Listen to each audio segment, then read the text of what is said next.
Hey guys, welcome back to our channel How to Guide. Today in this video I'm going to show you guys how you can unpin my AI on Snapchat.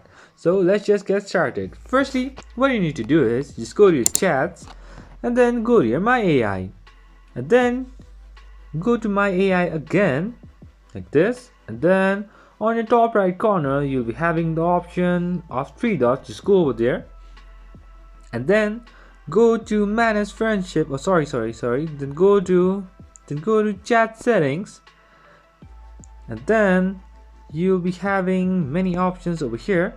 Just go with pin conversation, it will pin.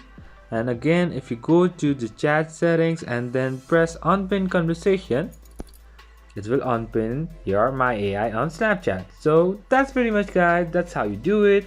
I hope this video is helpful for you guys. So thank you for watching our video, guys. If you like our video, please leave a like and do not forget to subscribe our channel and also hit the bell icon so you never miss an update from us. If you have any query, just comment down below, guys. I'll see you guys again in our next video.